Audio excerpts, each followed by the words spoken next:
Aristotle's concept of the self.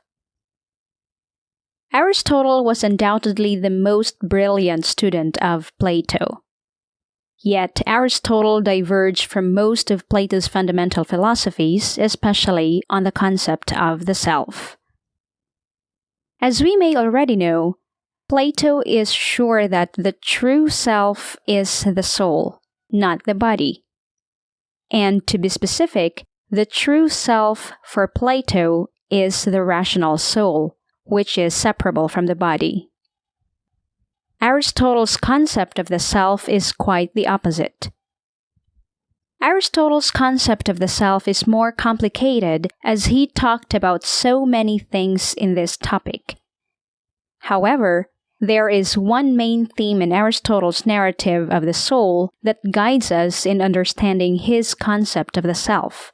That is, the human person is a rational animal.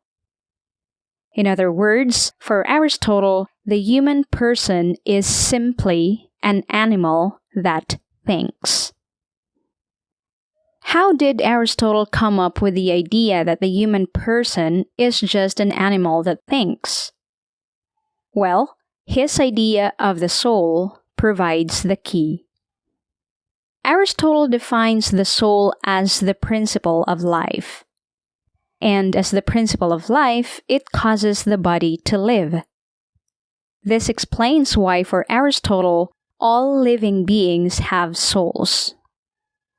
Because for Aristotle, all living beings have souls, then it follows that plants and animals, in addition to humans, have souls. Thus, Aristotle distinguishes three levels of soul, namely, vegetative soul, sensitive soul, and rational soul. According to Aristotle, the vegetative soul is found in plants, while the sensitive and rational souls are found in animals and humans respectively. According to Aristotle, plants have souls because they possess the three basic requirements for something to be called a living being. That is, the capacity to grow, reproduce, and feed itself. Sensitive souls also grow, reproduce, and feed themselves. But unlike vegetative souls, sensitive souls are capable of sensation. Finally, rational souls grow, reproduce, feed themselves, and feel. But unlike the sensitive souls, rational souls are capable of thinking. According to Aristotle, this highest level of soul is present only in humans. Since humans possess all the characteristics of animals, that is, the capacity to grow, reproduce, feed itself, and feel, in addition to being rational, Aristotle concludes that the human person is just an animal that thinks. As Aristotle's famous dictum on the human person goes, man is a rational animal. Again, this explains why for Aristotle, the human person is just an animal that thinks. Now, for Aristotle, the human person is not a soul distinct from the body, as Plato would have us believe.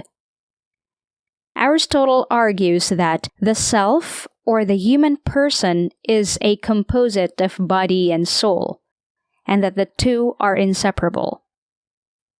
Aristotle's concept of the self, therefore, was constructed in terms of hylomorphism. Aristotle views the soul as the form of the human body. And as form of the body, the soul is the very structure of the human body, which allows humans to perform activities of life, such as thinking, willing, imagining, desiring, and perceiving. While Aristotle believes that the human person is essentially body and soul, he was led to interpret the true self of humans as the soul that animates the body. However, Aristotle believes that the body is as important as the soul. as it serves as matter to the soul. Although Aristotle contends that the soul is the form of the body, he did not argue for the primacy of the former over the latter. Again, Aristotle's concept of the self is hylomorphic. That is, the self or the human person is composed of body and soul. The two are inseparable. Thus, we cannot talk about the self with a soul only, or a self with a body only. For Aristotle, the self is essentially body and soul. Indeed, for Aristotle, the self is a unified creature.